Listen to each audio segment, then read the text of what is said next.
Now we will move on to the technical session 3, recent advances in millet processing and value addition. So for this session, chair is Dr. Raj Bhandari, member, National Technical Board of Nutrition, Government of India. Welcome you, sir. Thank you so much. And I must really congratulate IIFPT, Mr. C. Ananda Ramakrishnan for hosting this wonderful meet, academic feast, I would call it. And it's a privilege to be with you all. The vision that Dr. Ananda Ramakrishnan had was to have a multidisciplinary team. So as a medical doctor, I find it a very useful thing to interact with you all. So afternoon is not a very glamorous time to have a session, but all the same, I'll start off with a few sweeping statements so that you're all woken up. So the first that I would want to begin is, while I make some small points which all add up to a bigger point, and that is that millets is not an option, it is an imperative.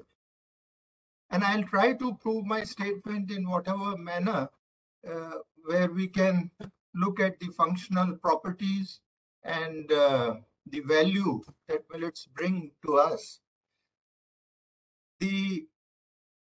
I have been listening to the morning speakers, and I did want to connect with what some of them said.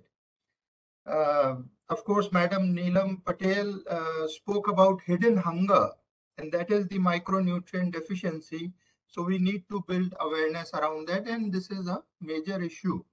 Also, Dayakar spoke about the unique selling proposition for millets and the demand pull. So I'll also touch on that in my subsequent talk. Sai Prasad also mentioned about the functional properties. So I'll just give a specific view on certain functional properties which will help you understand that why millets are imperative and why this is the solution for most of our problems.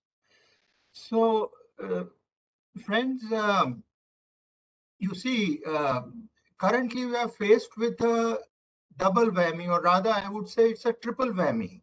We have in our country a big, it is like the epidemic of obesity, diabetes, hypertension, what we call as the metabolic syndrome, the dyslipidemia. The other is the issue of undernutrition. We have a large number of children and pregnant women who are undernourished, meaning thereby children would be stunted or wasted. And with stunted children, we would have stunted economies, obviously. So it's not just the physical growth, but also the cognitive. And the third is the pandemic, which has struck us all, and we are in a dire state facing the challenges of this pandemic, and it is a defining moment that we have to rethink and maybe adopt new behaviors as well. So I with these three things, I call it as a syndemic. This is more like a syndemic of so many issues that our country is faced with. And the evidence that has been brought about in functional foods, we know that millets are rich in nutritional value. They have good carbs, the slow digesting starch, the good quality protein. Mind you, India is not as much deficient in protein intake as it is the quality of protein, and also the good quality fat that millets have, and the substantial high amount of vitamins and minerals like calcium, potassium, magnesium, iron, zinc, and a whole lot of B complex and vitamin A. But just to give you one example, that these micronutrients are very important. They are both functional nutrients as well as growth nutrients. So a single element like magnesium takes part in 30 reactions at the cellular level. So you can imagine how critical a role this single element plays. The other thing is that of bioactive phytochemicals that millets have, we talk of the pyroxanes, the lignans, the beta-glucan, inulin, and the resistant starch and sterols, all, apart from the great value of phenolic compounds, the polyphenols. So the polyphenols have, of course, a very important role to play as antioxidants and a whole lot of other diseases that were mentioned by Mr. Sai. So, but I want to specifically focus on the dietary fiber and the non-starch polysaccharides. And they really are important for weight reduction, diabetes mellitus.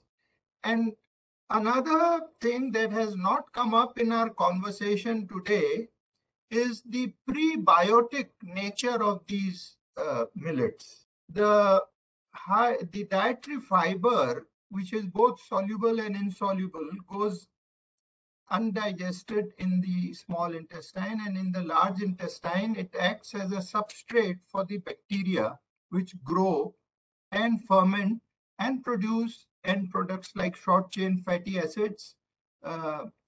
And these bacteria which thrive on the fiber, we call it the gut signature microbiome with every person.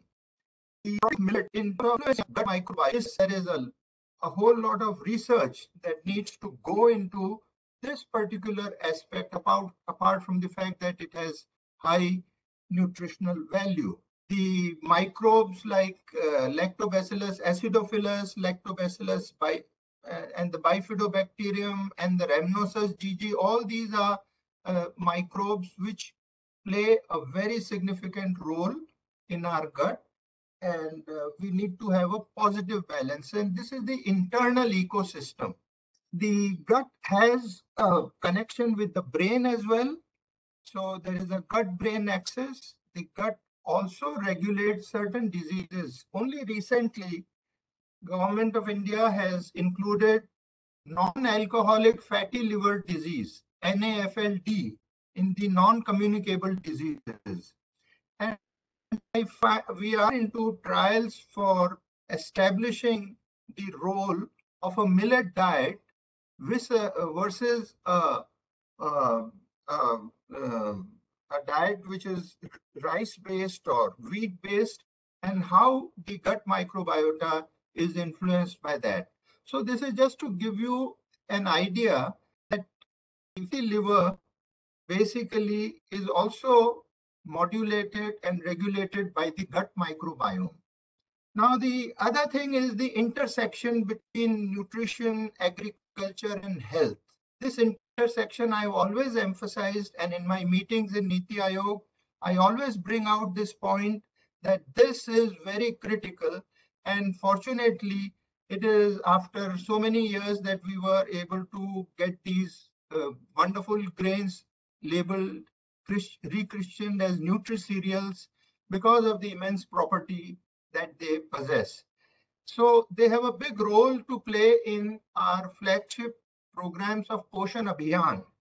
And only recently, Government of India has also come out with a Poshan Gyan, which is a digital repository of all the interventions which basically improving the nutritional status of our children, pregnant women, and adolescents. And millets has been included in this.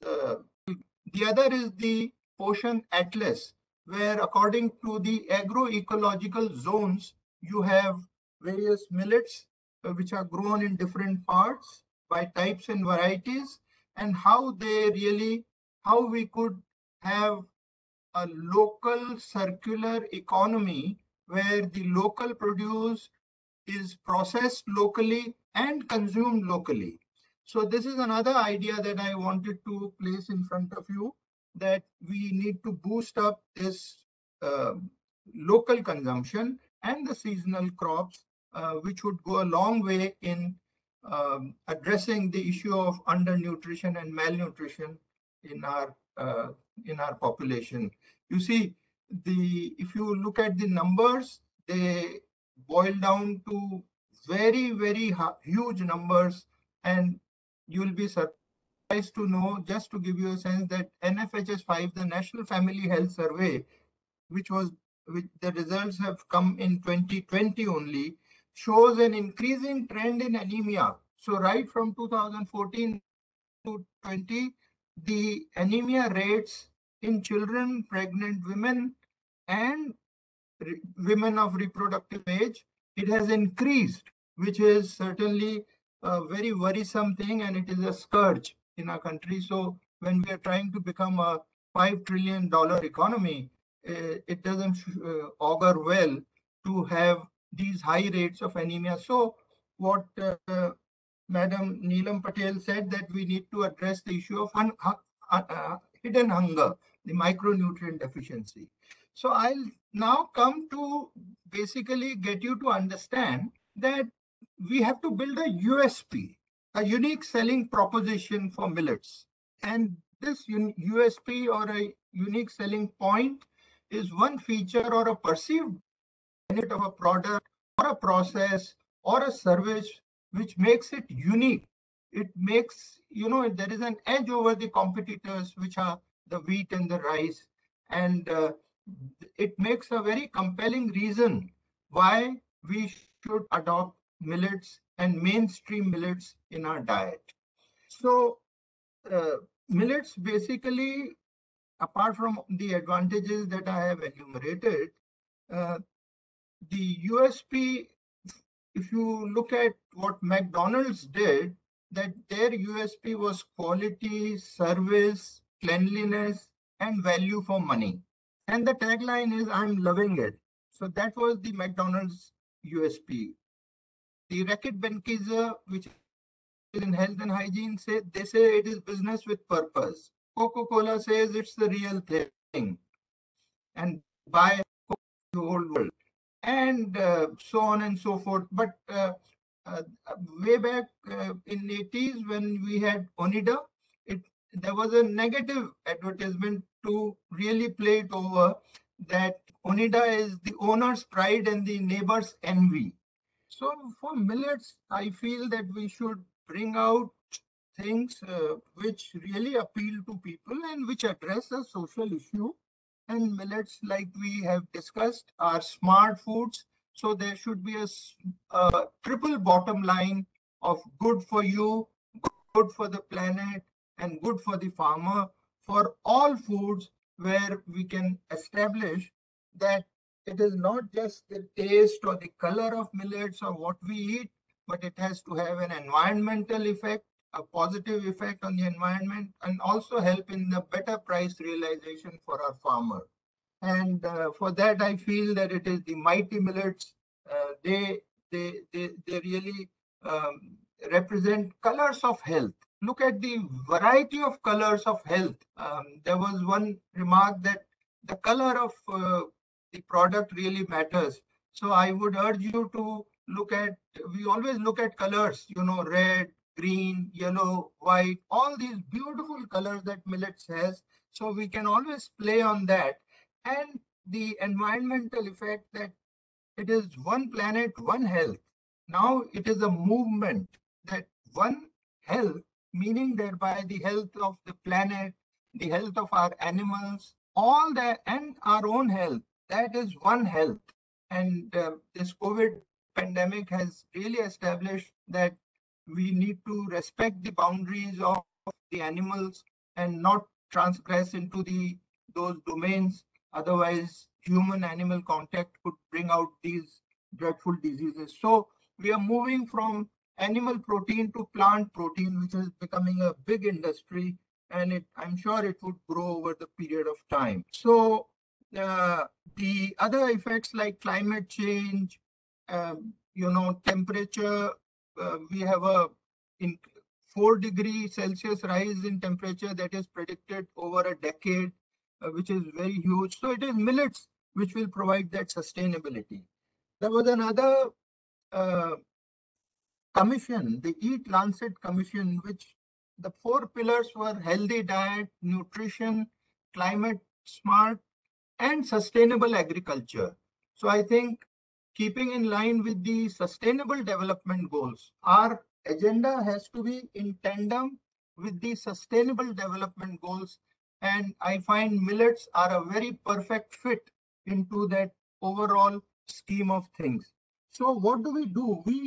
We make use of the digital platform that has to be exploited, right from artificial intelligence, blockchain, machine learning, all that has to be integrated, and an integrative agriculture system where we are able to connect the dots between the producers, the aggregators, the processors, and the consumers. So, so I would urge you to make great use of this digital technology and also thereby diminish or reduce the supply chain, because longer the supply chain, the greater are the problems. And in times of COVID, we have seen how the disruption has caused food insecurity amongst the community. So, and believe me, even in countries abroad, what we have seen is that they had large, huge plants, and those plants were automated plants. So, with the onset of COVID, those big plants shut down, and the people were left, at a disadvantage to have access to food. So, if we have micro and smaller enterprises like the one IIFPT is basically encouraging in this initiative, I would feel that the world is going towards that, and we have the advantage of establishing these micro and small enterprises at a district level so that our supply chain management becomes more efficient. So in this, I would also put in the issue of a flexible processing plant where different crops could be, there could be different product lines. And for example, in one season, you have a high yield of tomatoes. So you have a tomato line which does some value addition. And when the other crop comes, then we are able to use that line for that. So that is the concept of flexible processing plant. And this would also help in increasing the shelf life. And we could also do primary processing and then do the secondary or the tertiary processing at a later point in time. So that food wastage is another issue that we are able to address to this problem and not do much of food wastage. So use of the Internet of devices, where we have multiple devices for solving complex issues, that would be a very useful thing. Just to give you a sense that, for example, ragi, finger millets, as a doctor, I can tell you that the nature of fiber present in finger millets is predominantly insoluble in nature. And these kinds of fibers are functional when they are intact.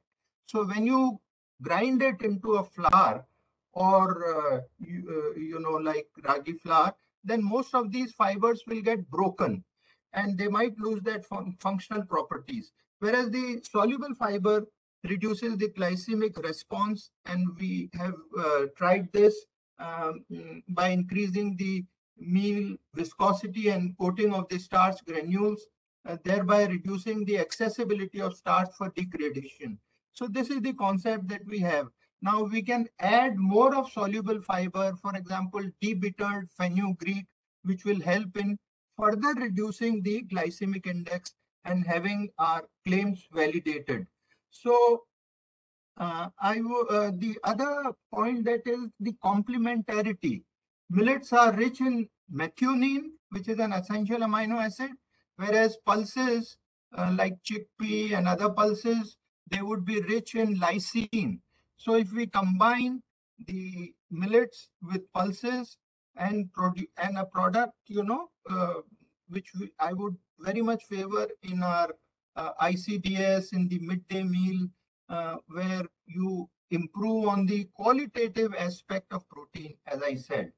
The other thing is that you could target your products to certain age groups. For example, Horlicks has, Horlicks for babies, Horlicks for mama, and different age groups. So if we are able to have the recommended dietary allowances and the average recommendations meet with the requirement of the targeted population group, that would again be a very useful thing, which would categorize our product and would be wonderful to brand it as well. So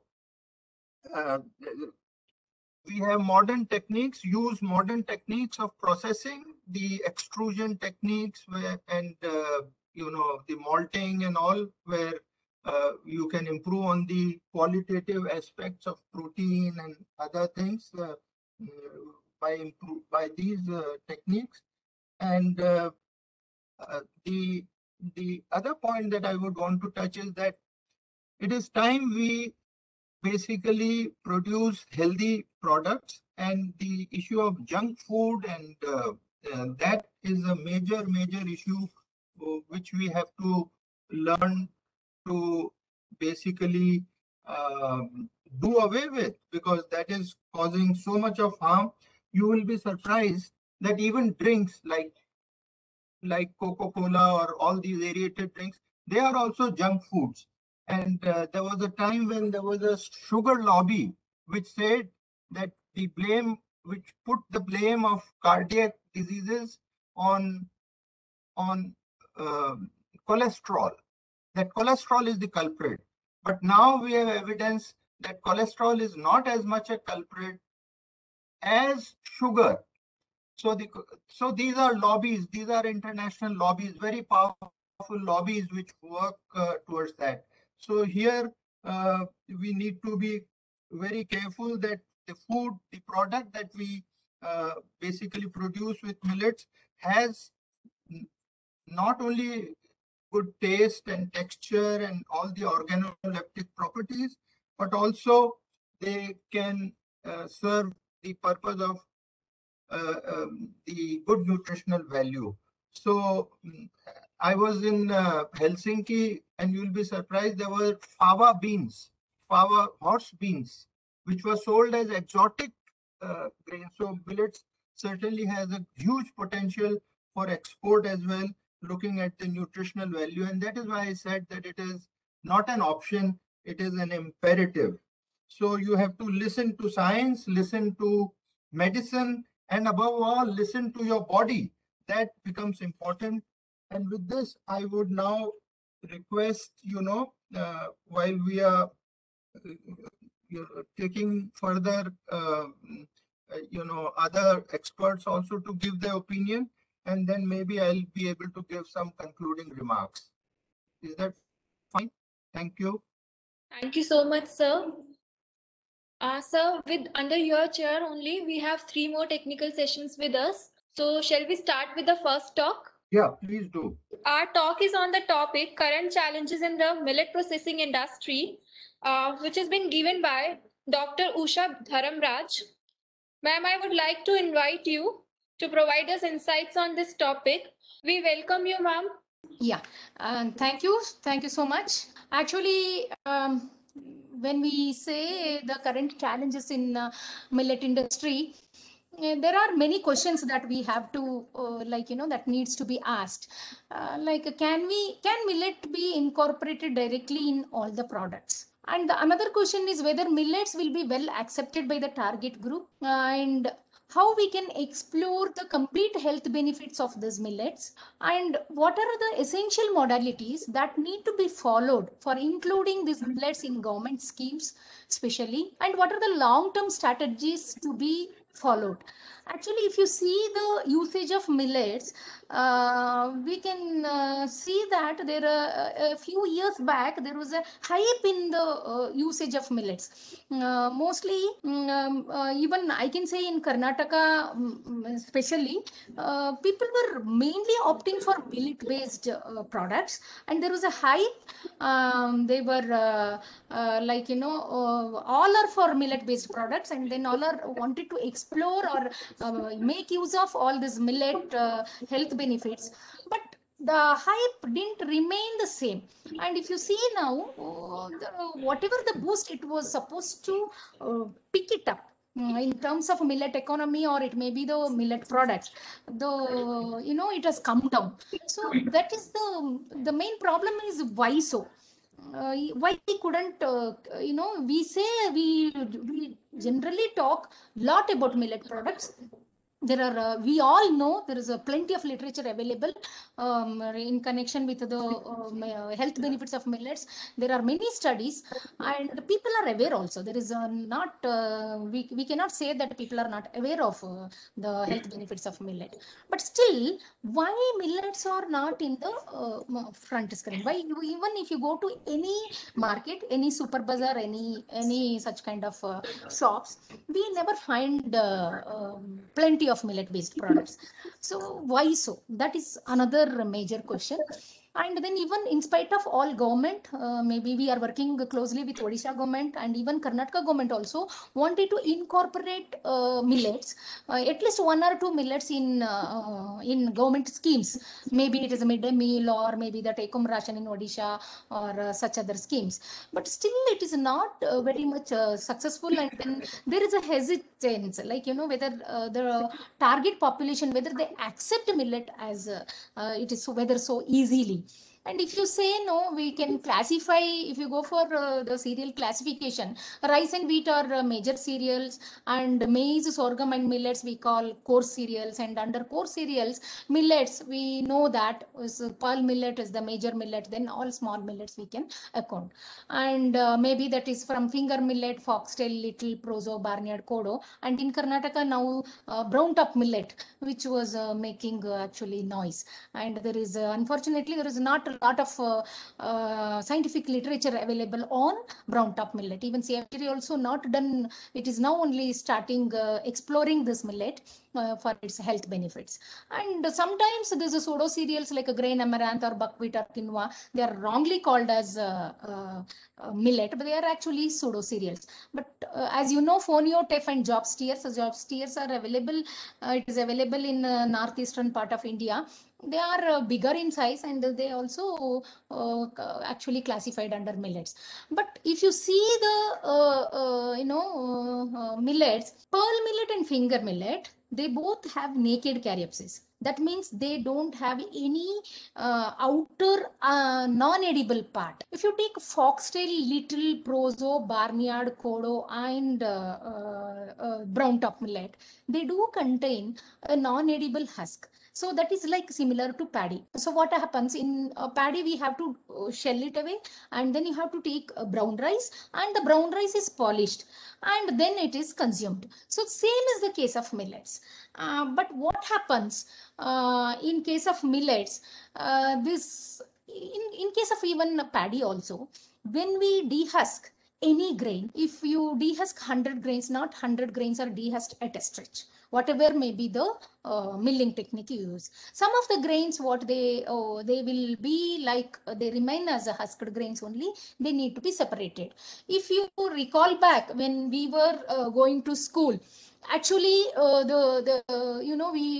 my mother used to pick up a paddy from rice. That was a situation. There is a quite significant portion of paddy will be there in rice. Nowadays, if you find rice anywhere, any market, even in the PDS system also, you will never find a single paddy in that, because the milling industry is developed so well. It is developed so very well that there are color sorters, paddy always recycled back to again for a dehusking, and it will come back as a brown rice, and then brown rice will be polished. So that kind of whatever, even though we have developed at different part of our country, different kind of shelling machines for millet, but there is not much growth which is given like in millet industry, in other cereal industry, milling industry, maybe it is wheat or rice.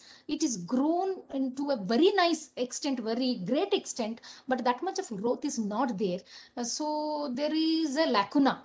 Because what happens nowadays, even I have seen color sorters for millets also, but that is color sorters being a costly machine. It is not afforded by all the small millet, the millers. Actually, not all can afford. So what happens? We always end up with millet with husked grain. So in case of, if you take an example of a foxtail millet, both husked and dehusked grains, they look almost same in color. So what happens? The separation is become a problem.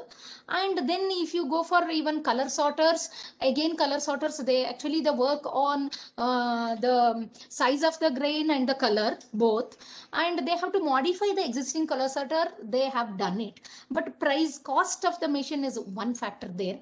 And another point is, there is not a small scale density separators are not there. So if that is there, if you can separate the husked and dehusked grain based on its density, that is a marginal density difference will be there. If we can separate it, then it is easy. So what happens in southern part? Maybe if you take the state of Karnataka, Tamil Nadu, Andhra Pradesh, and of course Kerala, they don't use a lot of millets. So what we do here is we take any millet is taken, that is excluding ragi and bajra. The other millets, it is a dehusked, and then they go for manual separation. So millets, that we heard so far, millets are actually, they are farmer friendly crops. Not much agriculture inputs are required for it. Then why millets are sold in, even I can say in Karnataka, it is sold at a price of 80 rupees to 180 rupees per kg, depending upon the packaging material. So this is why it is sold at higher prices. So what happens? They are like there is a manually they separate the husked and dehusked grains, and then they go for the packing. And another problem associated especially with the foxtail and little millet, it is because of their shelf life. Because foxtail and little millet, and including even pearl millet also, they do contain a good amount of fat, and the lipases are present, and they readily undergo lipolytic rancidity. So what happens? These millets needs to be processed properly.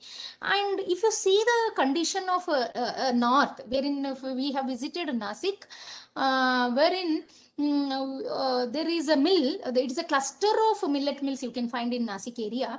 So actually they over polish the millet. In Maharashtra region, they use millet and they call it as bagar. They do a lot of fasting there, and then during fasting they don't consume other cereals. They consume millets and rajgira, that is grain amaranth. So am I audible? Hello, am I audible? Yes, madam. Yeah, Please yeah. continue. Yeah. Sorry, because I had a doubt. So what happens? They call it as a bugger, and what they do to overcome this problem of mixing of this husked and dehusked grain. Actually, they over polish the grain. Once there are 12 number of cone polishers kept side by side, and the millet is added at one hand. It is dehusked and it goes for series of polishing, and finally what you get is completely polished, and it is grain which is almost in the form of suji. That is, you can call it as a fine semolina. Maybe we call it as a chiroti rava. It is a very fine semolina. So in that form they get. So what happens? Either it will be over polished. It is similar to the case of rice. We consume rice either in over polished state and then or we use brown rice. So both are not good. What is suggested is actually we can always it is over polished, it is deprived of many of its nutrients, because most of the nutrients are present in the outer bran portion and then outer layers, and if you go inner part of the grain, mostly it will become starchy endosperm. And of course the endosperm of millet contains a lot of dietary fiber in it, but still most of the if you say maybe the tocopherols or other phytonutrients, they are lost in the process of milling. So what we can practice, actually the actual ideal thing is, we can the millet should be dehusked, and after dehusking it can be optimally in the sense we can go for either 2 to 3% polishing. If you give 2 to 3% polishing, what happens, some grains which are admixture because of the the husked grains, so that also gets dehusked, and then some part of the germ or some part of the bran or fatty layer which contains a lot of the fat there, so that can be removed. The shelf life can be extended to certain extent, and then whatever may be the nutrient the qualities, we know a lot, but still I feel generally when you see the general consumer, we all ruled by tongue. That means we love the taste.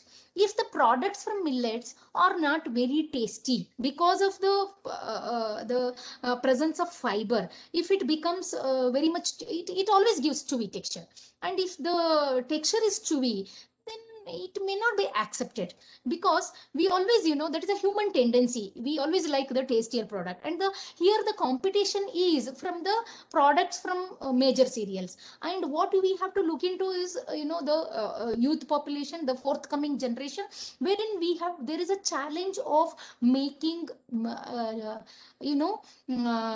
attractive, new yet and then tasty yet nutritious products, and especially ready to eat products from these millets. So that is the challenge. It is a great challenge. And then we have to come up with the lack in the primary processing, that is especially in the milling, because we know that foxtail and little millet always the dehusking efficiency is over 95%, but if you take kodo millet, it almost contains 5 to 6 layers of the seed coat, and then polishing is a problem. So that should be like, we should have an integrated system wherein dehusking and then separation and then polishing, that to a minimal extent, an optimal level. Then afterwards the recycling it towards the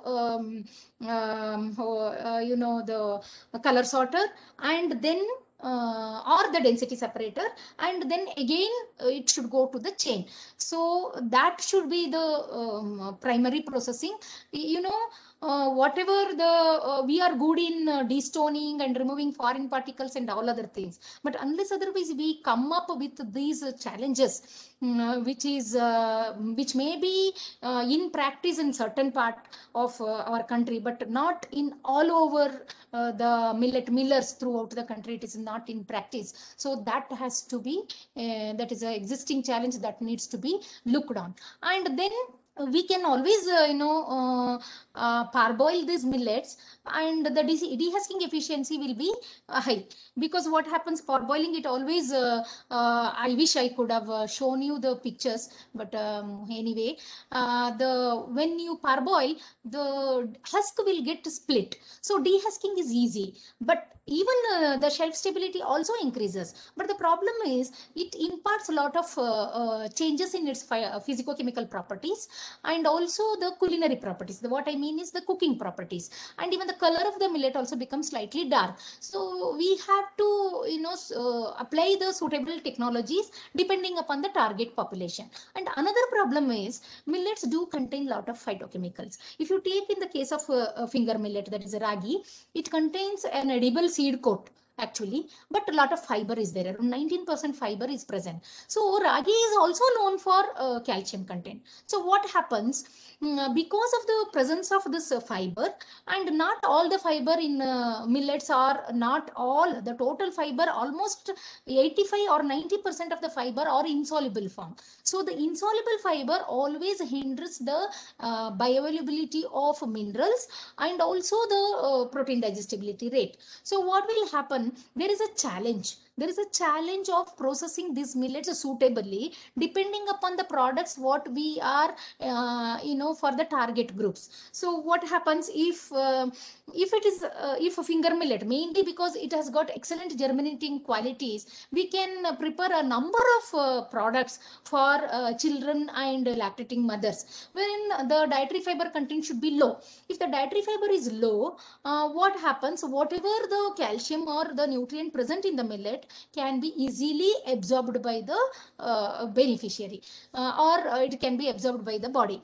So otherwise, if we say we do have one of our studies only, wherein we have shown that finger millet as it is, in it is a ragi flour, if we use in products, it is only 30% of calcium is bioavailable, whereas in malted ragi flour, that is a germinated ragi flour, almost mostly 90% is it is bioavailable.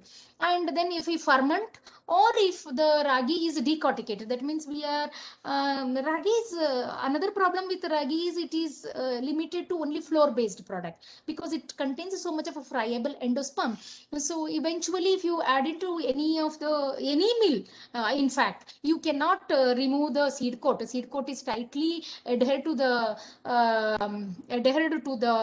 endosperm, so the millet will get into powder. So we have to suitably process so that it can be decorticated. So there are several challenges, and there are several products also possible. And another thing is what I wanted to mention here is we can even prepare many products, ready to eat products from millets, either as a composite flour, as a whole flour. There are possibilities, and we have done quite a good number of products from millets. So due to the paucity of time, I may not be able to tell you the entire details, but I'll be happy to share in some other occasion. And I thank you for your time, and then thank you for the organizers for the opportunity. Thank you so much. So we can start with our next technical talk, which is on primary processing of millets. For this talk, we have with us Dr. Sunil C.K. Good afternoon, sir. Yeah, good afternoon. Okay. Respected Bhandari sir, session chair, and all participants, good afternoon to all of you.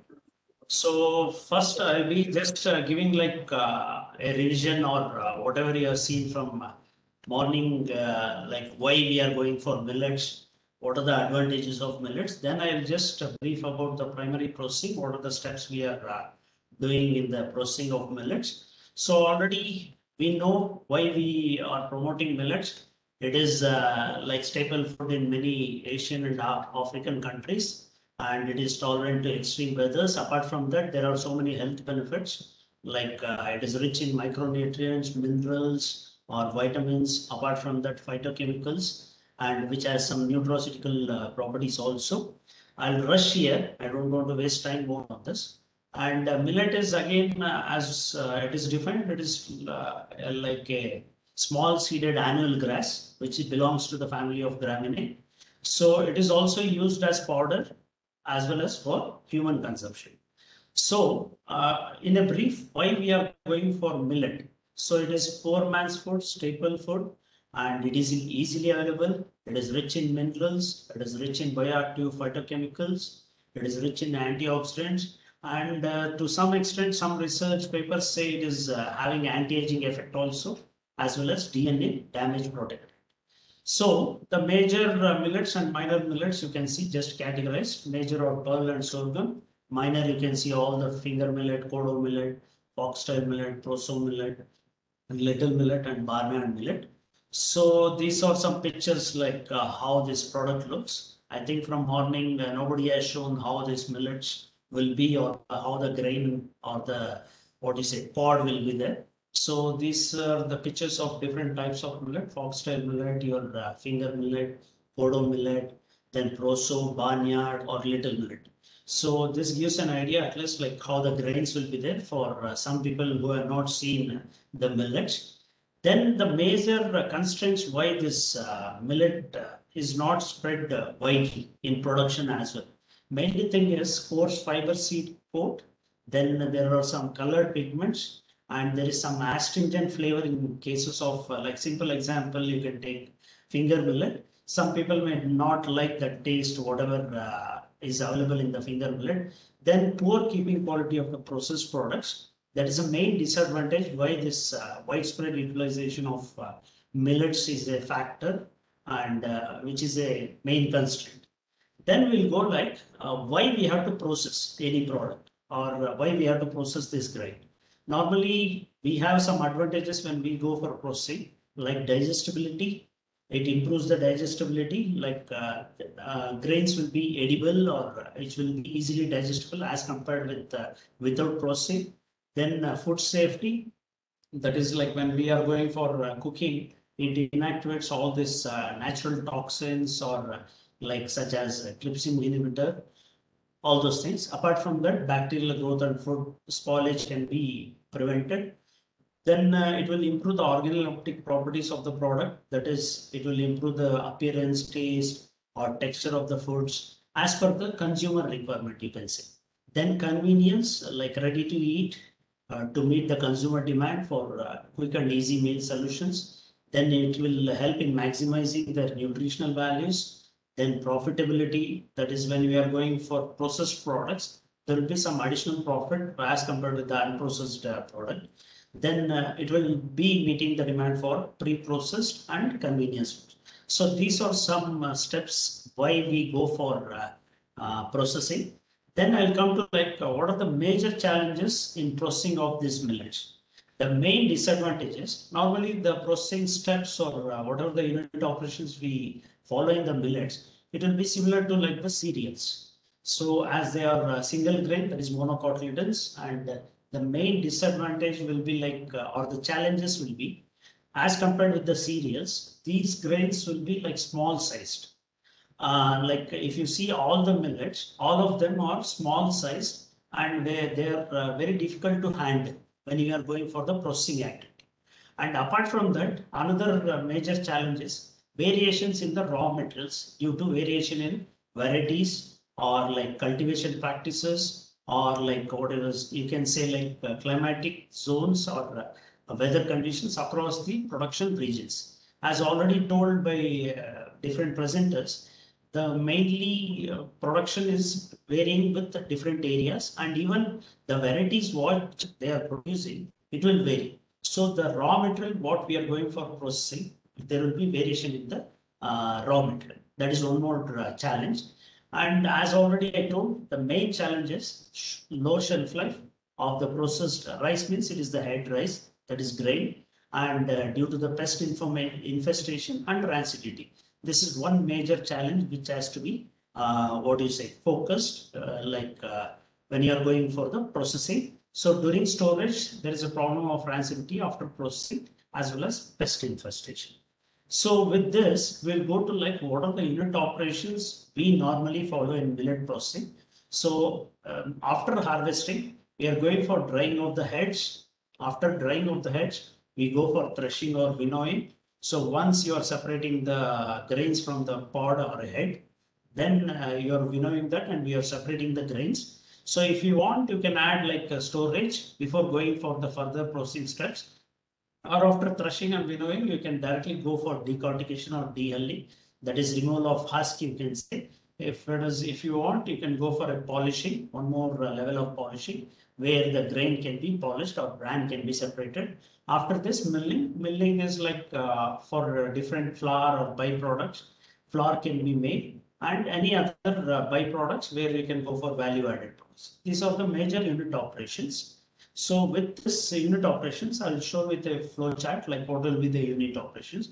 So here you can see like first we are going to harvest the heads, then dry these heads. Once it is dried, we are separating the grain from the head. So crushing and winnowing, the main equipment or machinery used will be like threshers, where crushing and winnowing will be done together and the grain will be separated. If required after this, you can go for storage, like bulk storage or bag storage or different types of storage before going for cleaning. So once you are going for cleaning, you can use aspirators or destoners. Normally, destoners means here we are going to separate stones or heavier mud particles or heavier grains, whereas in aspirator, what we do is we separate like dust or lighter particles, that is foreign material or chaff, which is being separated by the aspirator. After the cleaning, we get the cleaned and graded grains. So in cleaning, we are using aspirator or destoner. This is the equipment or machinery which is being used. Then this cleaned and graded grains, if before storage also you can do, or after storage, whenever you want to use the material, you can go for dehulling or decortication. So here the main machine which we are going for is the dehull. That is removal of husk. You can see the difference in this is the foxtail millet. The above image shows like with the husk and without husk. So once dehulled, the grain can go for grading. So where grading, we have different types of graders, where the grain will be separated based on dehusked whole grain, unhulled grains or broken grains. So 3 categories we can easily separate. So this graders, once the grading is being done, the dehulled or dehusked whole grains will be packed, then it will be stored. So these are the main unit operations in the primary processing of millet. So like I will show with some images what are the machines we are using. So here you can see in the dehulling or de-husking or the major machinery, where we have different types of dehulling equipment or machinery present already. There are 3 types which you are normally using. That is, one is emery mill, rubber roller mill, and centrifugal type. So these are based on, first 2 are based on abrasion. So because of there are some disadvantages in each type. Now the major processing equipment which is being used for dehulling of millets is centrifugal type. So here you can see, just I put like a lab model. This is the rubber roll sheller, and this is like emery mill, where it is both are based on abrasion. So apart from that, in finger millet, we are using a purling unit for dehulling as well. So these are some equipments like rubber roll sheller, how it looks. So right side you can see a machine where it was developed by us, where we had 2 stages. One, we are using like different mechanism of knurled rolls and rubber roll sheller. So the main disadvantage of this rubber roll sheller is wear and tear of these rubber rolls. We have to continuously change this, but it is effective. Another type of dehulling machine which I told is centrifugal type. Here you can see it is a TNA model, where it is like 2 stages, double stage. That is, you can see the top one is the centrifugal and the second one is also the second stage. So double chamber centrifugal dehull. This is one which is more popular now, the double stage centrifugal type of dehuller, and many companies are already doing this. There are some companies in Coimbatore and Salem. So they are doing single chamber as well as double chamber. So this is the major unit operation where in primary processing will be there. This is one lab model. You can see a hopper, how the separation is being done, like clean grain and DS grain. It is centrifugal separation. So after this, you can see one example of a grader. It is a sieve type, vibratory sieve, and this is a destoner with aspirator, where the heavier material will be separated to this, and through aspirator, the lighter particles will be separated. This is a model from Furfura, which is based in Coimbatore. They are also doing this, what do you say, single stage, double stage centrifugal decorticator also, that is de-esker. So these are some equipments which we are using in the primary processing. Then the milling activity, normally like dry grain, we can go for once the clean grain or a DS grain, we can go for milling. by using plate mill or stone mill. So based on this, or any types of pulverizers. So once this pulverizing is done, you can go for sieving, where you can go for different flour particle size, which can be used for different products further. So these are the major unit operations or primary processing steps which are followed in millet processing. So hereby I would like to complete the presentation, and thank you all for giving me this opportunity, and Thank you, Dr. Sunil. thank you, sir. It is good that you could basically show the different types and varieties of millets. And I'm often faced with this question, what are these millets? People really do not know. I mean, especially the present generation. So it is good you showed them. I do believe that while farm gate processing would be the best thing to do, to like grading, sorting, and destoning, all these things can be taken at the farm level. But then it is also important to basically grade them, because what I find in my interactions with corporates, that they don't get the right quality of millets. That is their major concern. So we should address it in primary processing, and different. This is also important because the small millets, I'm also very keen to promote the small or the minor millets, because they have different millets have different properties. If you look at the iron content of these small millets, it would vary. And like we discussed about foxtail and barnyard, the protein content would be higher as compared to the other major millets. So it is wonderful to initiate activity at the farm gate level, which you have mentioned, and thank you so much for bringing this out. Thank you, sir. Yeah. Thank you so much, sir. We can move to our next speaker. We can resume with Dr. Usha Dharamraj, ma'am. Ma'am, are you available? Ma'am, your voice is not audible. Can you please unmute? Thank you, Raj sir. Thank you so much for joining today's event. My pleasure, Anand So really Ramakrishnan. happy to listen to your talks. It's wonderful, sir. Thank you so much. Really, please do visit, sir. Once all these pandemics and all over, please come, sir.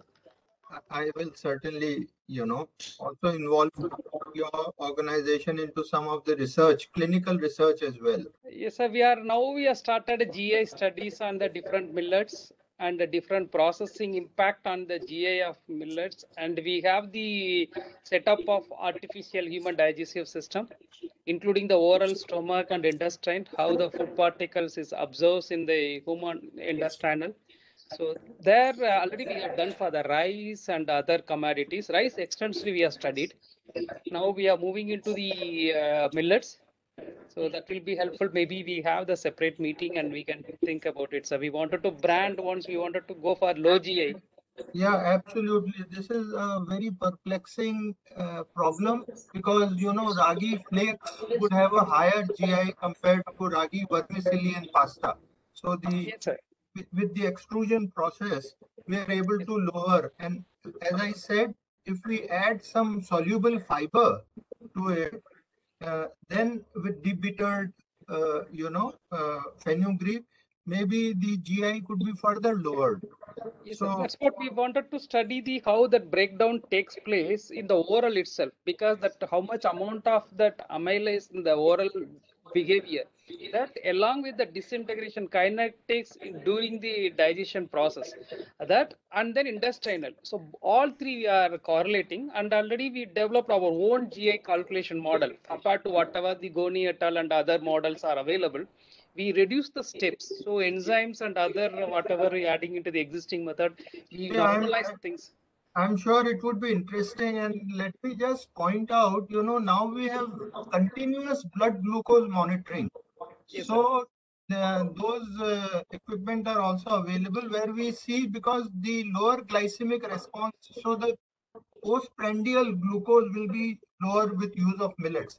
But it Yes, sir. really depends on the processing technique. I can tell you, if you know, it is the food matrix which really matters, and that is why I recommend minimally processed, you know, which are minimally processed or processed with extrusion technique. The vermicelli and all will have a lower GI.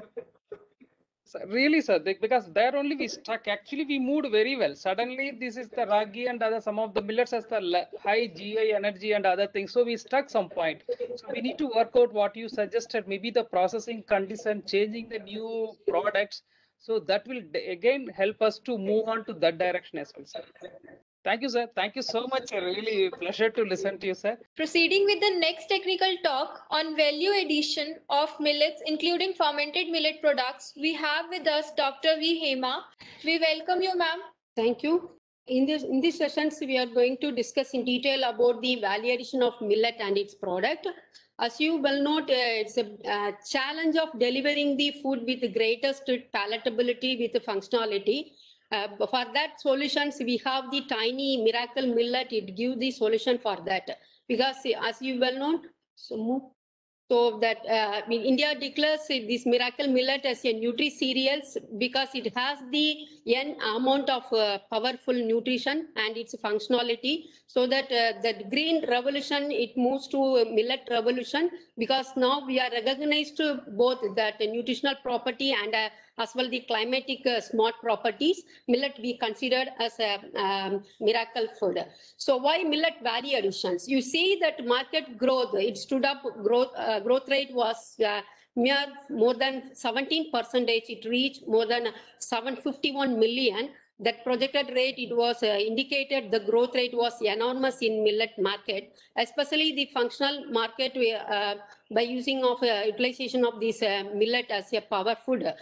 So also it is a nutrition friendly, consumer friendly and environment friendly. Why it has these possess the remarkable edible values, as we can say, it is a non-glutinous and most digestible, because of it has the effect on the prebiotics, and also it is no acid forming food as it is a alkaline food. So we can able to say it is good for the consumer, especially geriatric and as well the children.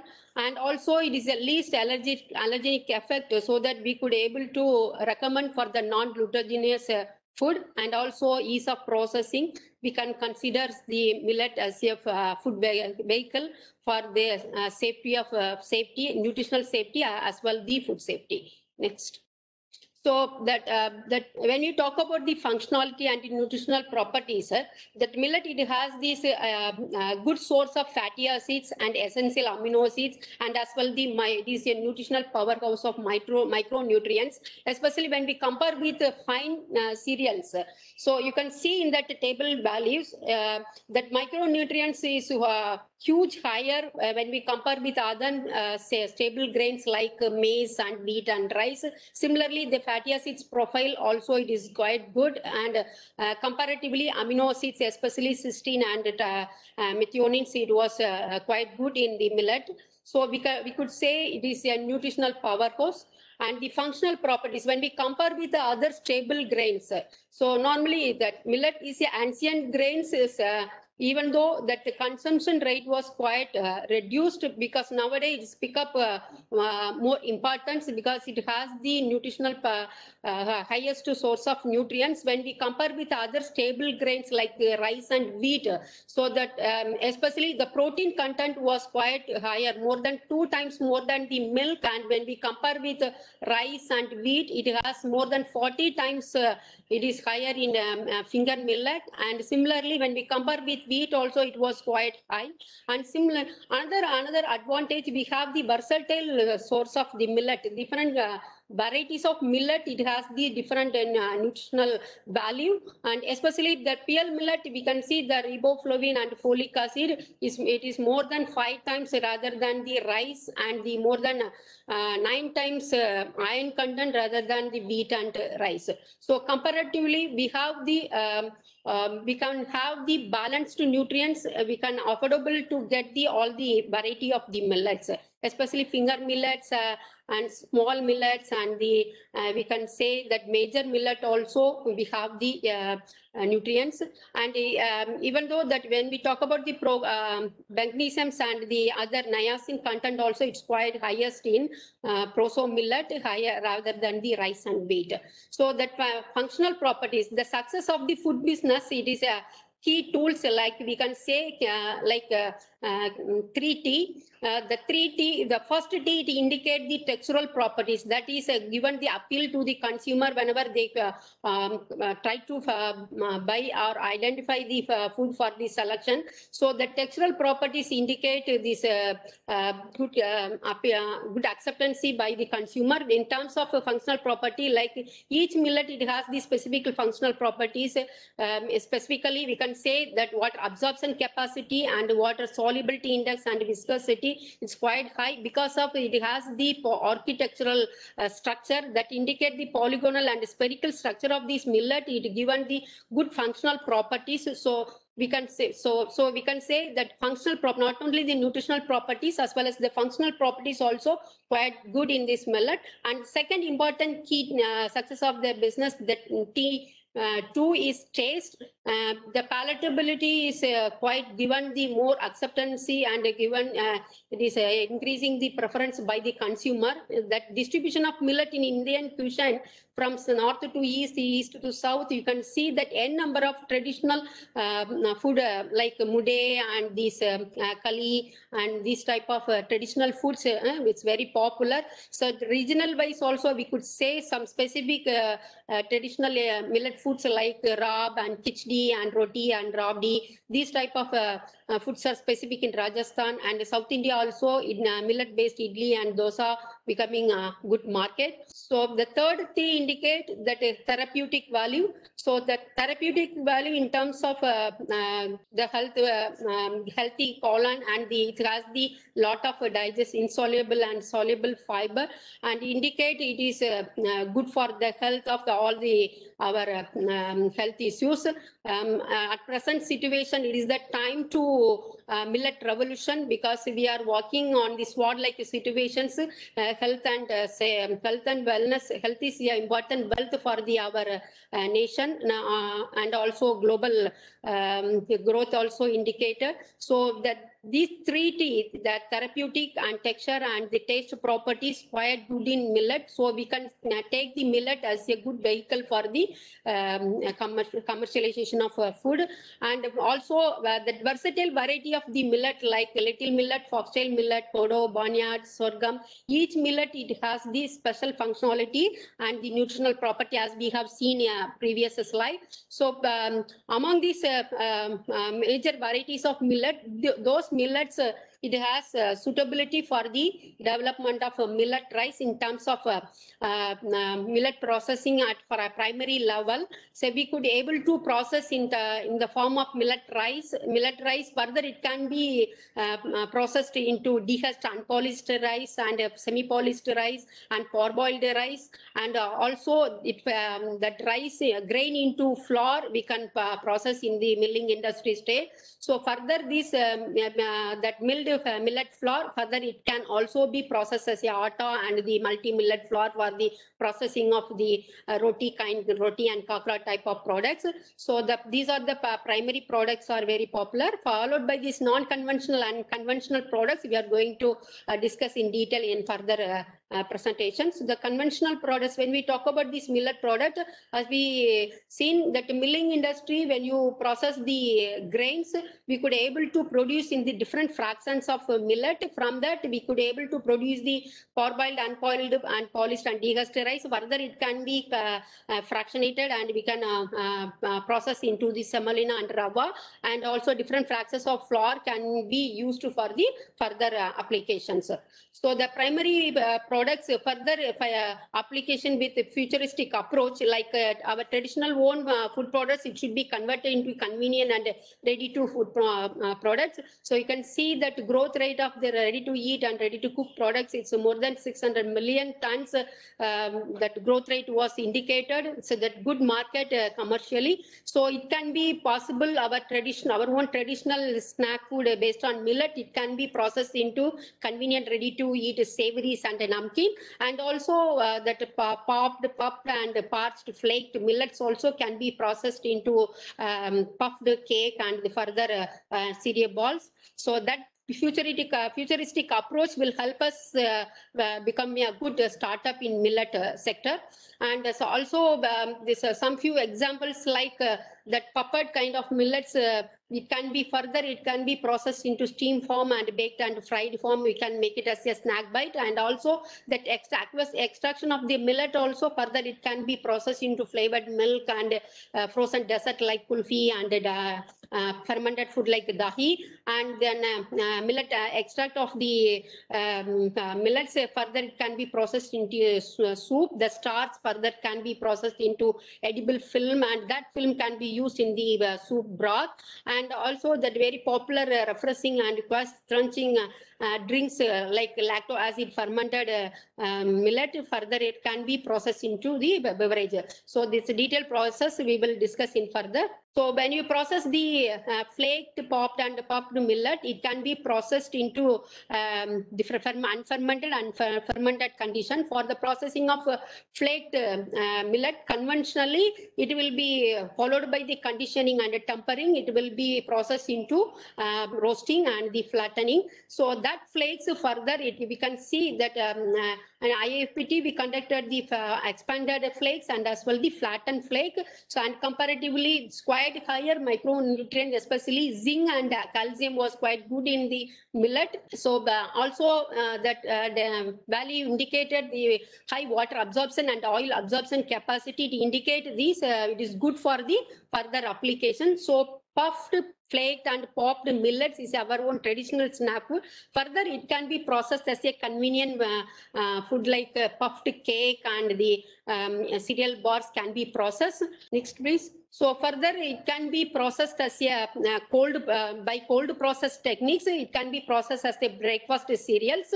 So for the processing of breakfast cereals by using cold process techniques without heat treatment, that millet grains are involved in the steaming process, and further it will be dried and flattened by the roller flaker.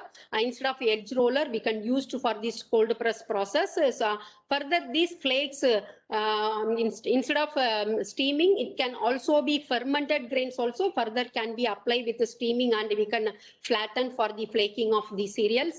So that flake cereals further it can be used for the preparation of the different our own traditional malt drink and the idli mix and soup. And next, please. So that also that by hot process, the breakfast cereals can be extruded by extrusion techniques. So for the extrusion technique, high temperature short-term method we used for the production of the breakfast cereals. So here that expanded millets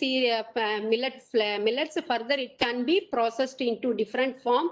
So like corn balls and corn flakes, we could also able to produce by using of the different shape of the dryer. By orifice force, we could able to produce the versatile shape and size by using of the single millet. So that variety also we could able to produce by using of this technology. And also partial expansion techniques can be applicable for the production of snack food by using of the extrusion. So here you can see that this is the man-made engineering. We could say that this technique is a man-made engineering food. As engineers, how they design and fabricate their own machine, like that we as a processor, we could able to produce our food, our own interest depends on the target of our customer, like youngsters and kids.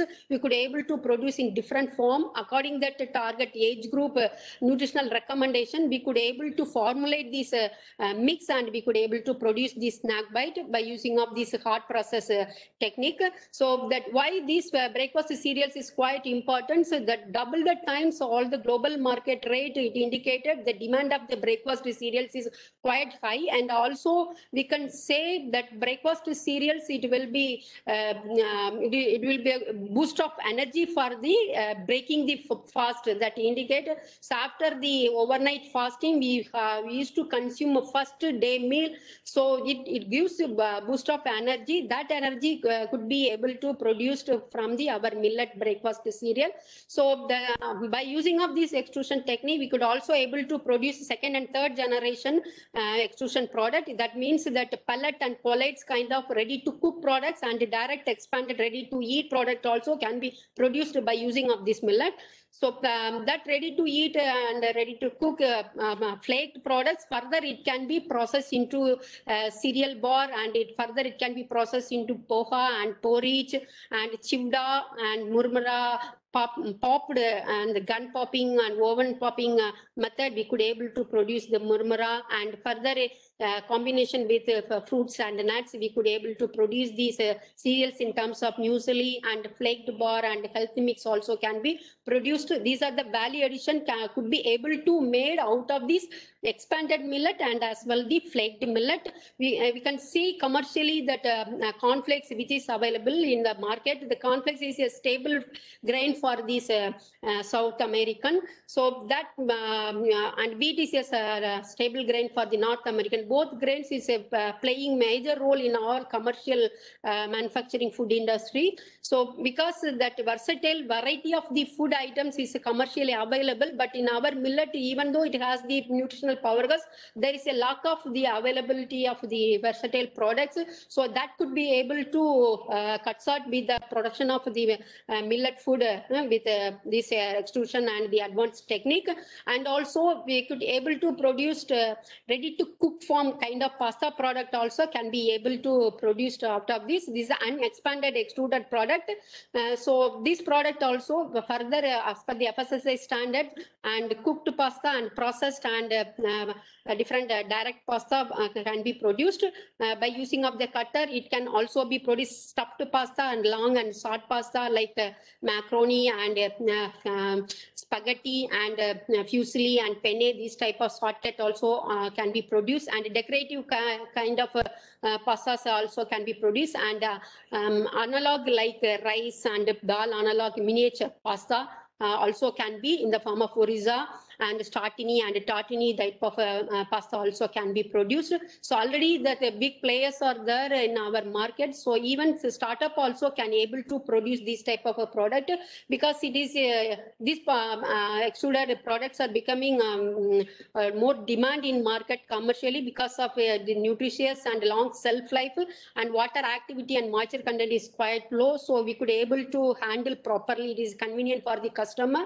So that different versatile form and expansion and partial expanded kind of snack food could be able to produce out of this versatile variety of the millet. Next, so out of these puffed and flaked millets, further it with the combination of protein and dietary fiber and balanced form, we could able to produce the cereal bar and energy bar. In terms of protein bar and energy bar also can be produced. That market projected growth rate, you can see 30% growth rate was there in energy bar, because the people are prefer all on the way nutritious preference by the customer. It is a pick me up on the lunch, less working days, and it is a better choice for the consumer. And also we can say it is convenient and consumption convenient for consumption and handling. That bar also can be produced out of the different form, with baked bar and without baking also we could able to produce the bar, and with the cold forming also we can able to produce the snack bar. And further that our own traditional method of technique, malting technique, we could able to produce, followed by the malting, we could able to produce this malt mix. That malt mix can be used for the geriatric and as well the infant and weaning food for the children age group of above 6 months. Even the startup also can able to produce this malt food with a minimum investment.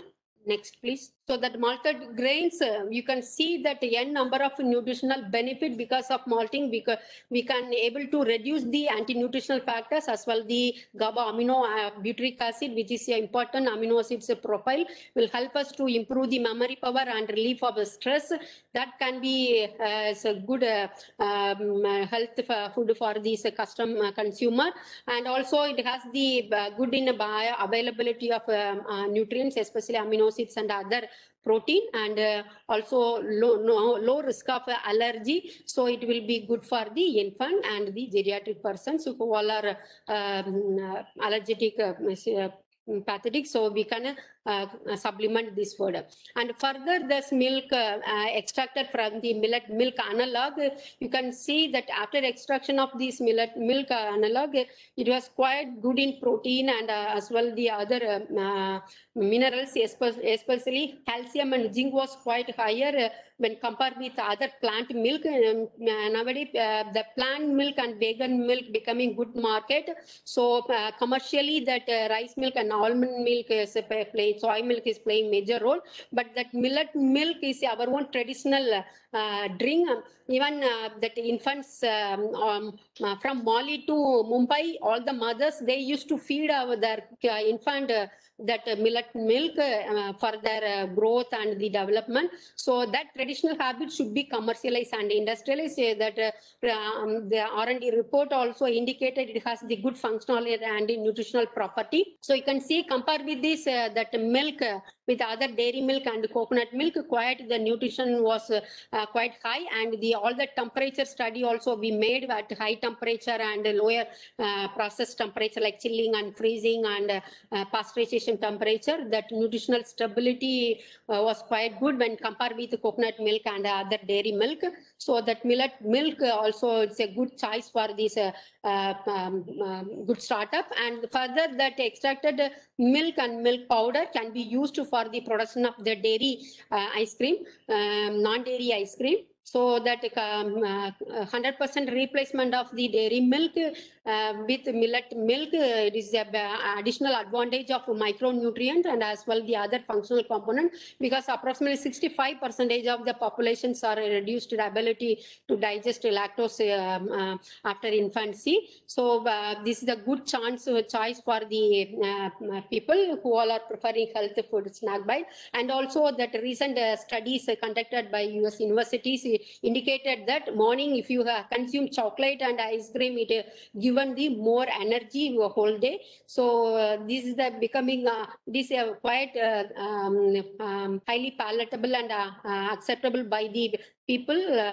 because our population is more than 56% of populations are youngster. Youngster always they prefer and funny food and the palatable food. For that choice, this type of functional food, it's a very good, quite combination. So millet, not only that dairy frozen product and the extruded product, millet also can be used for the infusion of bakery product like wafer also can be produced with omega fatty acids by using of the finger millet, and followed by the extraction of a different during the milling from the fractions of the millet flour, we can able to produce the millet starch. Millet starch is it has the good functionality, especially we can say the good hydration capacity and the hydration index, because you can see that pore size of the granule pore size of the millet is quite high.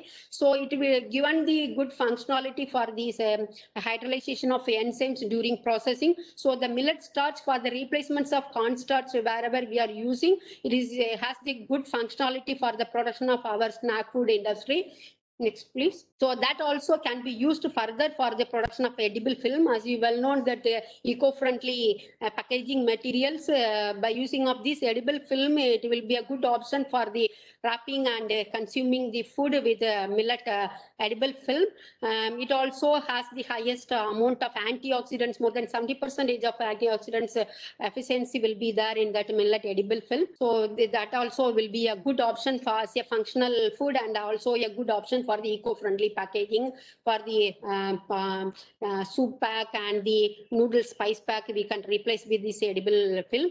and quite more important techniques like fermentation technique. When we talk about the fermentation techniques, that prebiotics, beneficial bacteria, it will be given health effect of this millet. So also the quite important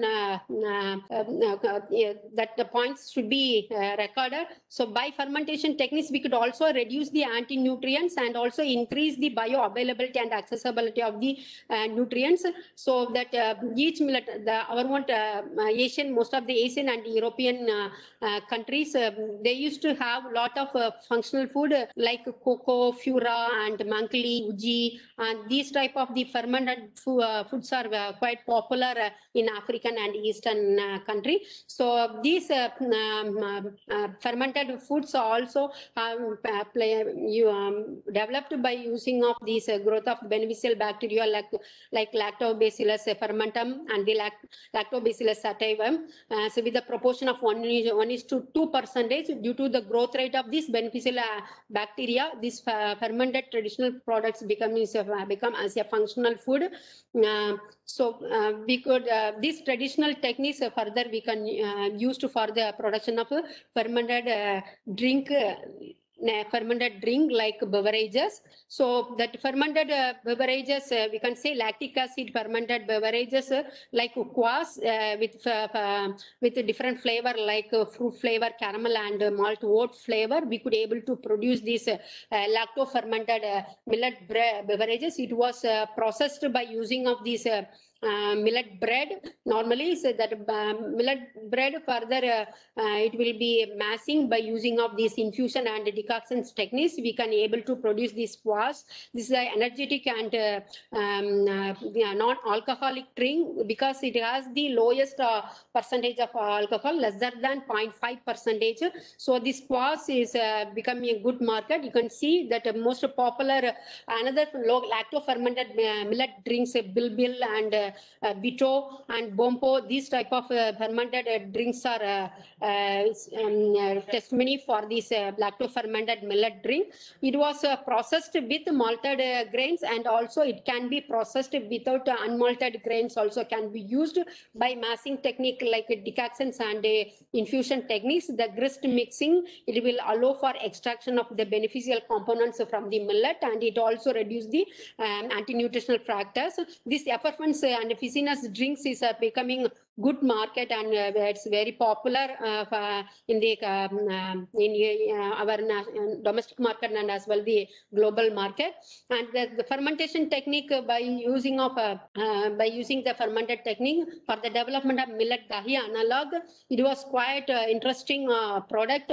We can see that prebiotic effect. It was you can see that increasing the lactic acid consortium and reduce the pH up to the 4.2 to 4.6. We could able to get this lactobacillus and each pH level, the different strains of the bacteria, beneficial bacteria will be growth. It will be help us for the production of this type of dahi kind of analog.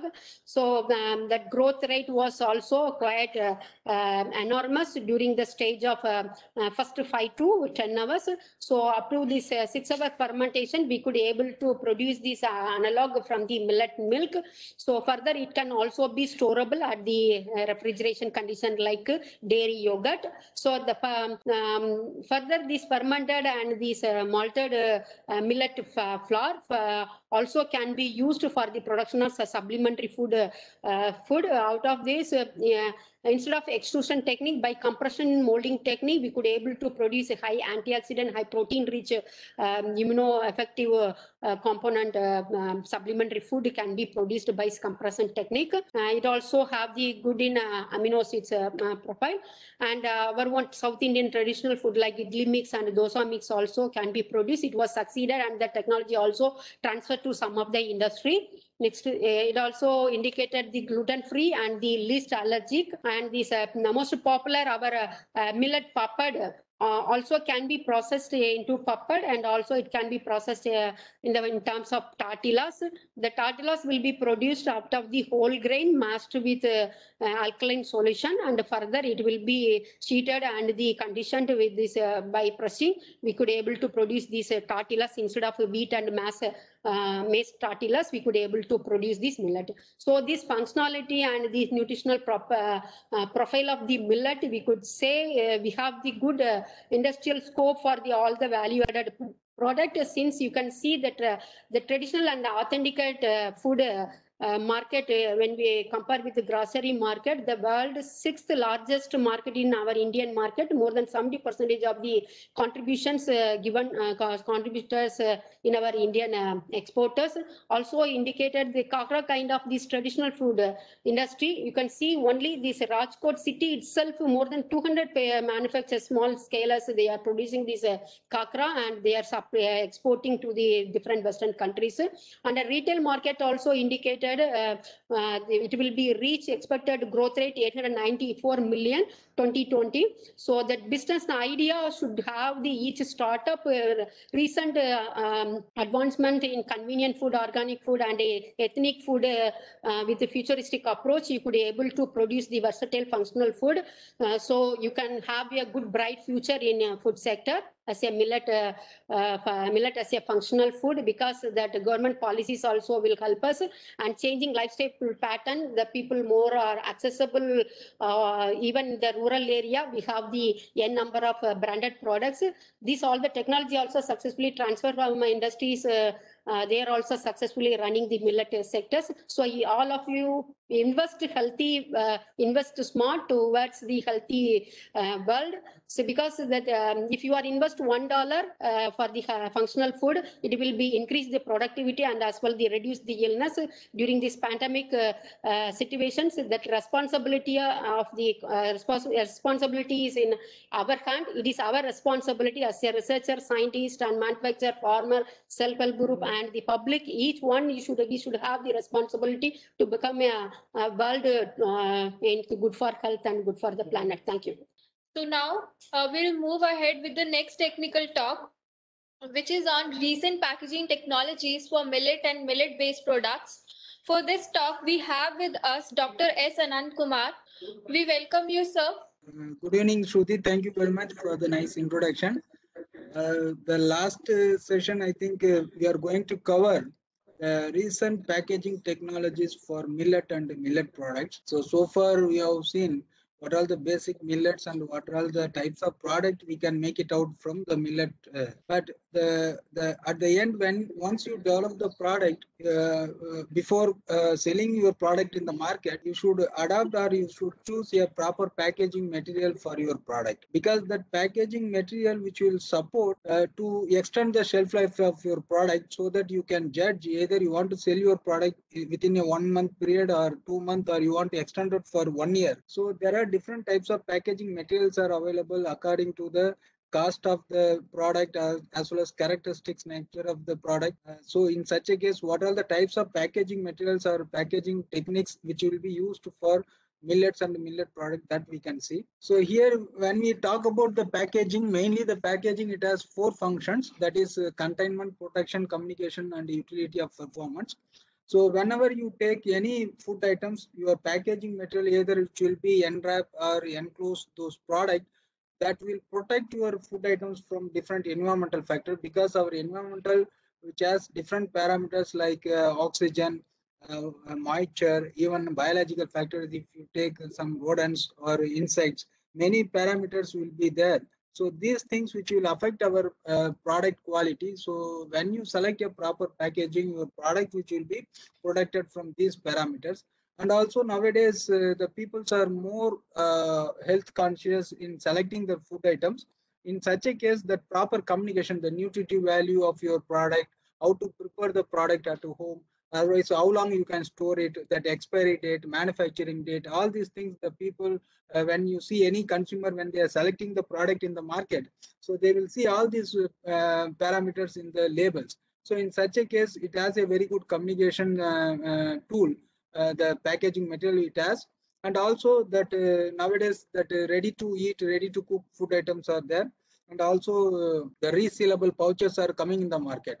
So in such a case, the peoples, once they buy the product, they will not consume the product at a time. So they will keep the product, balanced product in the refrigerated condition, otherwise in the open atmosphere. In such a case, when we make the product with the resealable pouches, so it can be extended for further some more time until it is completely consumed. So in the simple example, how for the, if you take any coin, both the sides of the coins are very important, head and tail. Any one side is damaged, so the coin will not be accepted. So similarly, if you select if you develop product, if you select a proper packaging material, so the product and packaging material only which will support you to make your industry sustainable in the consumer value. So in such a case, it is very much important.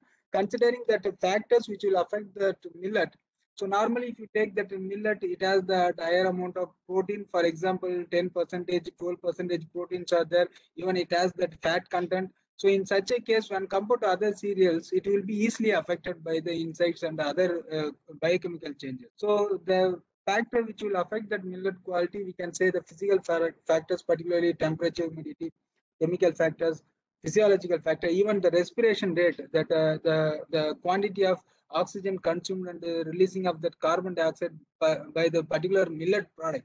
So that also which will exactly related with the shelf life of the product. So in such a case, that physiological factors and biological factors like pest, microorganism, rodents, all these things which will affect your product. So you have to more conscious in selecting the packaging material. So the packaging material, in simple, you can say it should be leak proof. Okay, the leak proof in the sense your product, either it may be a solid form, or it may be in the liquid form, or it may be in the semi-solid form. So the leak proof in the sense from the outside atmosphere, so the air, otherwise that water molecules which should not enter into your product, because if your products are in dry in nature, when it absorbs moisture, it will become soft. It will become swaginous. Otherwise, if your products are having a more moisture, if it is releasing to that atmosphere, then weight loss will come. And similarly, that atmospheric gases, particularly the oxygen, and the millet, when it has that fat content, otherwise if you have some fried millet, so automatically what will happen, that oxygen will react with your millet product and it will cause a rancidity, that bad odor which will come. So in such a case, these things should be minimized so that the product should be leak-proof, be hygienic and safe. And also that insect infestation is a major problem in the storage of millet. Even that storage, we have bulk storage as well as that unique pack storage. So in such a case, what will happen, that to avoid that insect infestation, nowadays there are many systematic bags are available. For example, hermetic bags are available. So in such a case, when you store the millet in such a batch, so your millet can be stayed for longer period, 3 months or 6 months. And another thing is the microorganism. So mainly wherever you have that oxygen and moisture, so that will causes that fungal growth and microbes. So when you make that environment which is free from that moisture and as well as that oxygen level, so definitely you can minimize that microorganism. And also if you see your packaging material, it should withstand that mechanical stability and as well as the handling practices, because when you see the people, those who are working in the storage godown, the handling of the packaging material itself will causes the damage to the product. So in such a case, selection of your packaging material, it should withstand all this mechanical stability, and it should be easy, economical and easy to use and dispose, environmental friendly. And also some of the packaging material, it should have very good printing ability. So there are we have different types of plastic, but there are some of the plastics only which will have that printing ability. So you have to select such a material. And also your packaging material should follow the national rules and regulations. So in general, we have that 3 types of packaging material. One is primary, secondary, and transit packaging. So in general, the primary packaging means that the packaging material will have direct contact with your food items. Either it may be a millet flour or millet grains. So if you are packing with a plastic material, or if you are packing any millet-based product like a bakery product, biscuit or cookies, something you are making, So that product, if it is having a direct contact with the packaging material, it is a primary packaging. So the number of primary packed product, if it is packed in another types of packaging material, for example, cotton boxes, so that will be called a secondary packaging material. And transit packaging material only, it is mainly used for transportation purpose and bulk packaging. So it contains many number of secondary packaging material. So here we can classify that packaging category into bulk packaging and retail packaging. So here the bulk packaging we can see.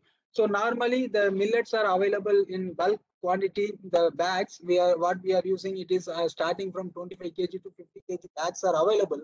And mainly we are using this gunny bag and PP woven bag, polypropylene woven bag, and high density polyethylene woven bags. So these three bags are we are using. All these three, it has some advantages and disadvantages.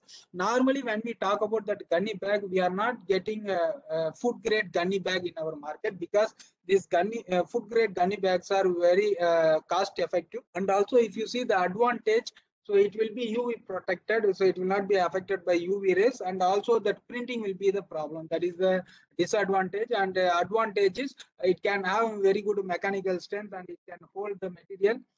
So this is the one. And environmental friendly, biodegradable, all these things are advantages. One more issue is when they make that gunny bag, they will use that oil.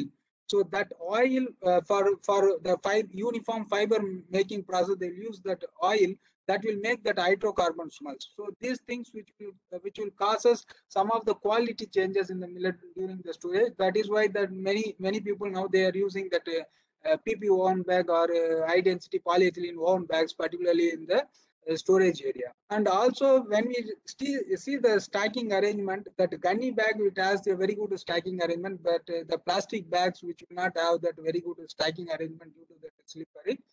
And another thing is nowadays they are using gunny bag with polyethylene liner material. So in such a case, to improve the stacking capacity, they are using that gunny bag in the outer layer, but inner layer which will be a polyethylene liner or polypropylene liner will be there, so that you can protect your material from the chemical reaction, and as well as you can properly store the material in the godown as in the proper stacking arrangement.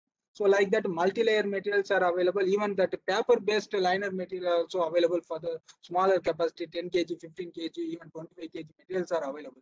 So these are all the things it is used in the bulk packaging of millet in the current scenario. And if you see the storage godowns of that any food grains, so normally the food grains storage area, it should be more hygienic and clean in nature, so that we can avoid that insect infestation in the storage godown. But majority of the godown maintenance, so when you are not treating properly, so that itself will cause the most of the spoilage. Even you can see 5 to 7% of losses which will be taking place in that storage, improper storage in the godowns area. So in such a case, you should have a proper storage. Nowadays, that silo type storage structures also used for the millets, and also for the bulk packaging or storage, 200 kg or 500 kg, this type of PP woven bags with suitable repellents they are adding. So that will avoid the insect infestation during the storage period. And here you can see when we talk about that storage area, that biotic and abiotic factors are very much important in controlling that infestation and maintaining that quality of that millets. So particularly when you store the millet in that godown area, so the temperature and the relative humidity of the storage godown should be maintained properly. So normally the temperature range for this type of millets, it is recommended 17 degrees centigrade to 30 degrees centigrade. And also that relative humidity, it is varying from say 65% to 75%. So in such a case, you can avoid that moisture loss as well as that insect infestation can be minimized. Here you can see that hermetic bags, it's another types of bag. So normally these bags which will be made by ethylene vinyl alcohol, these bags, it has very good barrier properties for the oxygen. So normally when we pack 50 kg of millets or 25 kg of millets in this ethylene vinyl alcohol bags, so what will happen, even that insects are live conditions. So during the storage, after 20 days, without the presence of that oxygen inside that grains, so automatically the insects will die. So even if you take the different stages like larva, pupa, and adult, the changing from one stage to another stage, which will be very, very less when we take this type of hermetic bags, particularly used for millet product. And another thing is, these products are available, packaging materials are available even 1 kg, 5 kg in the market.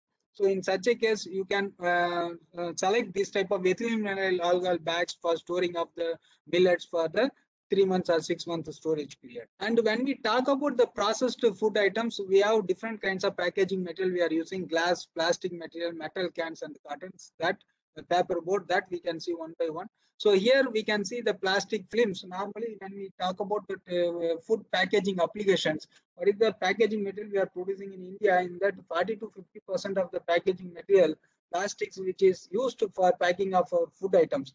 And our plastic material, which is used for the food applications, it is a one-time usage only. So again, we can't use that packaging material for second time packing of the food item. So in such a case, for packing of that the processed millet or millet-based products, the plastic materials, normally we are using that biaxially oriented polypropylene, low density polyethylene, high density polyethylene, otherwise a multi-layer material, polyester with polyethylene, otherwise that biaxially oriented polypropylene with low density polyethylene, otherwise that polyethylene with aluminum foil, like that metallized pouch, like that, this type of combination we are using.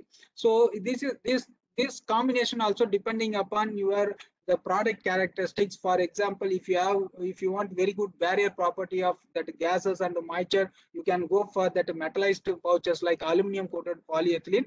Otherwise, if you want to store, if you want to pack the product mainly focusing on moisture barrier, so in such a case, you can go for that polyester or otherwise polypropylene or polyethylene material based material. So like that, the plastic materials are available in the market. So according to that product nature, you can select the packaging material for your requirements. So here you can see that unit packaging. So that unit packaging in the sense, for examples, in the grocery items, you are packing 1 kg, 5 kg or 10 kg, such a pack size. So this type of packaging will be called unit packaging. So here you can see there are different types of packaging materials are available. For example, that paper with liner based material, metallized foil with see-through window based packaging material, otherwise polyester or polypropylene based that packaging material, stand-up pouch material. These are all the types are available in the commercial ground. So here, when you select the packaging material, you should focus on that types of packaging material, thickness of the packaging material, what type of printing you want to make it out, and the branding. For example, some of the consumer, they will select the product by seeing the packaging design itself. So even they will not worry about the product, even that packaging design, the attraction, how they are making, how it is reusable, such a manner the people will select the packaging material.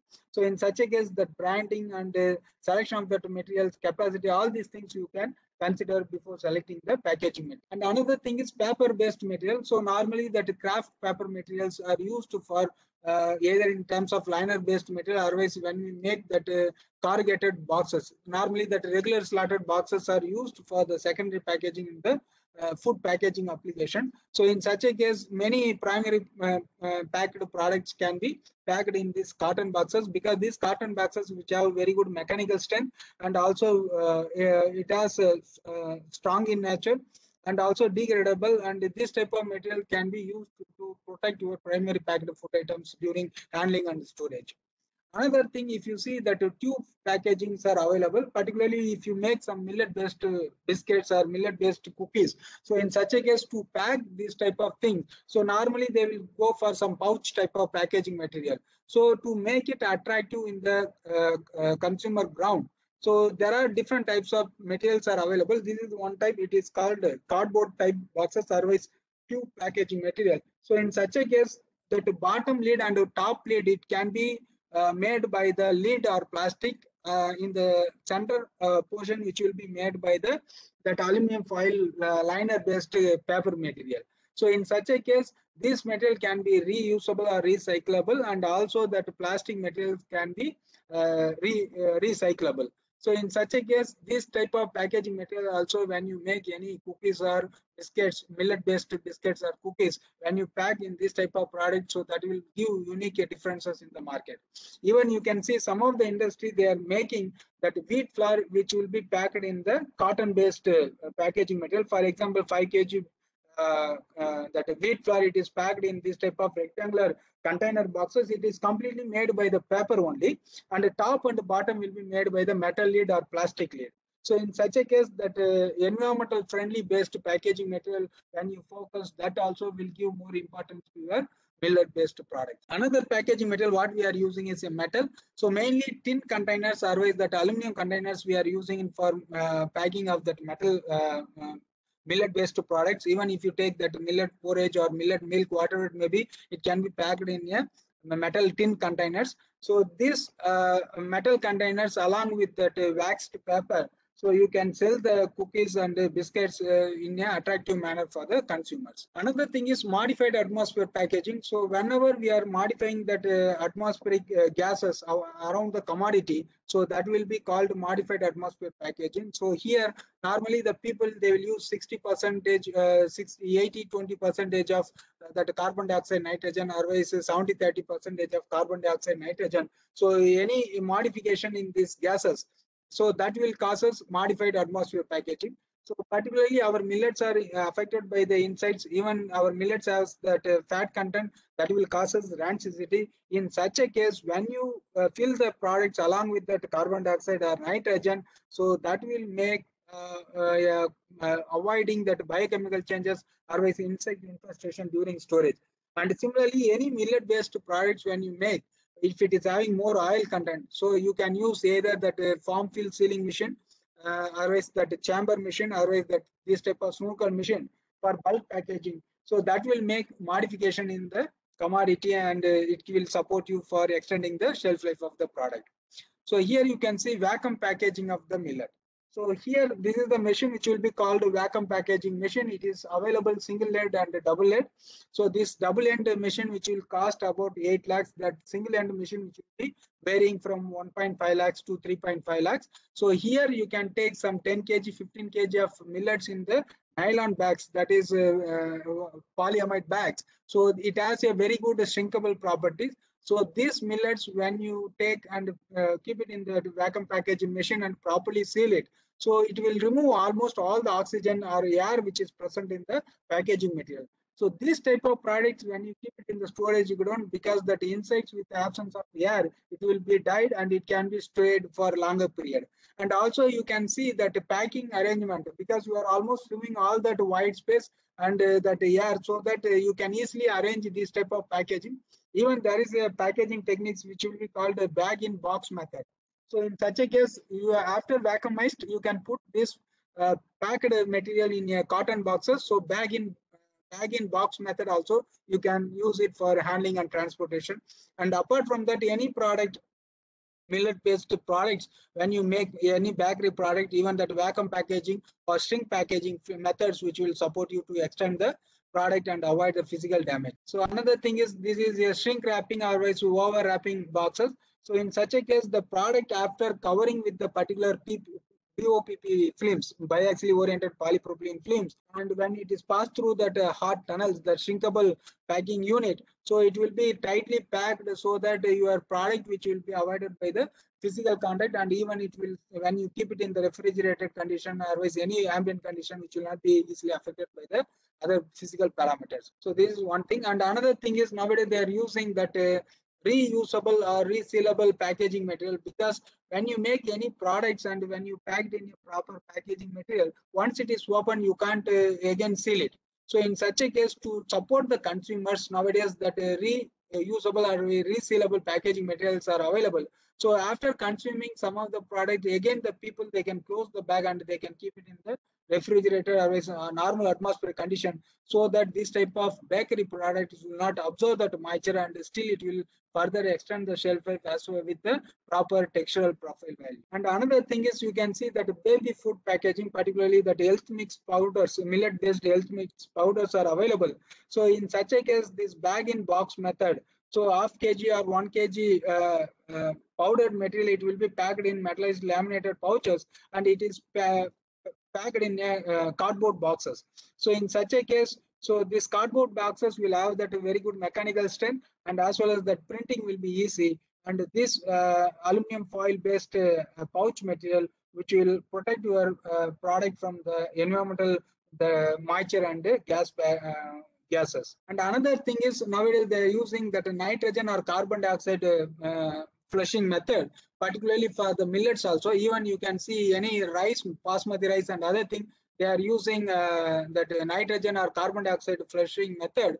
So when you allow this type of gases inside that packaging material, so normally that will modify that gas composition around the commodity. So under the elevated carbon dioxide level or nitrogen level, even that insects will not grow. Even your product, bakery product, in the presence of nitrogen, the nitrogen gas is the inert gas, so that will not react with your food commodity. So what happened that the freshness or the quality of that product, sensory values, which will be maintained during the storage period. There are some different filling equipments they are using. For example, we have that powder based materials, granule based material. For powdered material, you can use this type of flow filling machines, tablet fillers machine, or other agitator machine. So these are all the machines you can easily purchase. That cost will vary from 1.5 lakhs to 4 lakhs rupees. So these things which will support you, this type of filling in the containers or individual pouches you want to fill, that will be supportive. So here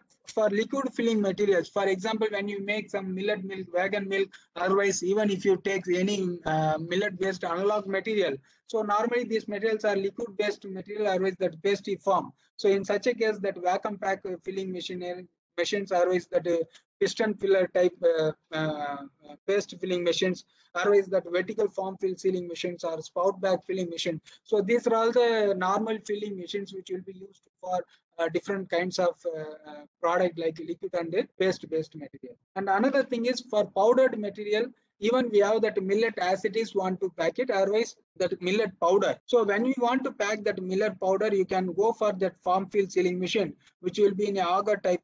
Otherwise, if it is a granular material, you can go for form fill sealing machine with the cup filling method. Even if you make any vermicelli or semia based material by using that millet, then you can go for that horizontal form fill sealing machine. So that will support you. This type of machine, which will be 7 lakhs to 10 lakhs, you can make a industry setup. And similarly, that sealing equipment, you can see that band sealer, it is available. Vertical band sealer is available. Impulse sealer is available. Induction sealer is available. Box sealer is available. Tap closures and bottle corking. So these are all the machines mainly used for the sealing areas, considering that your final product, either it may be a liquid form or powder form. So you can select any sealing machineries. And another thing is that retard packaging, otherwise they will call it a canning of that millet based product. So nowadays that millet milk, it is available in the market. It is available in that retard pouch. It is available in the metal cans, even in the bottles. And also that millet porridge also nowadays, that ready to eat, ready to cook products are available.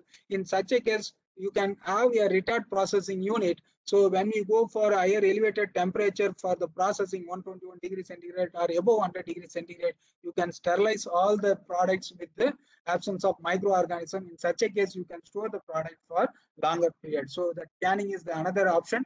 And another one is that aseptic packaging. So tetra packing of that millet based milks are also available. So in such a case, that UHT process, ultra high temperature process, with the support of tetra packaging, you can start the industry that millet based beverages. So that also it can be made by using this aseptic packaging method. So in such a case, your product will be free from microorganisms. Your packaging material is free from microorganism, and the packing environment also free from microorganisms. So all these things which will be when you do the operation in particular environment, that will be called as a aseptic packaging. So here also we are using aluminum foil, paper. When we say that a tetra pack, paper will be there, aluminum foil will be there, polyethylene terephthalate and polypropylene will 4 different layers will be there, and each layer will have one individual properties which will support to extend the shelf life of your product. Even you can keep it in the open atmosphere for 6 months also. And these are all the labeling equipments. There are different types of labels, glue-on labels, self-adhesive labels, in-mold labels. All these things are available. So according to your product nature and design or branding value, you can select any type of packaging material with the labeling which will suit for your company. And another things nowadays, to identify the traceability of your product, your industry product in different region, nowadays they are using that barcode system. So here that barcode also universal product code, 2D barcode or QR code, it is available. Otherwise that RFID tag, radio frequency identifier tags are also available. So that will easily monitor your product availability and traceability, and it can give more visibility of your industries in different regions. So that packaging system you can follow. Another thing, active intelligent packaging. So nowadays, to monitor the quality of the product, nowadays there are some stickers they are using it that will be called active intelligent packaging. Even now you can see it is available that ready to eat idlis are available in the market. Even you can think of some ready to eat idli, millet based idli. So that will give some uniqueness in the market. The people will be ready to buy. And similarly, this type of products also it can be packed in bag in box type of method. So outer will be cardboard box, inner you can have that aluminum foil based material which will hold your idli product. And the labeling is another important one. Normally we have to follow that FSSAI standard when we go for preparation of the product as well as packaging in the labeling section also. So here that FSSAI and Halal Certification Bureau of Indian Standard, okay, AGMAR, all this any product when you make any certification is needed to adopt in your industry. You just follow the regulations of those guidelines and implement in your industry. Even you can see different logos, that vegetarian symbol, non-vegetarian symbol, vegetarian with milk, non-vegetarian only with egg.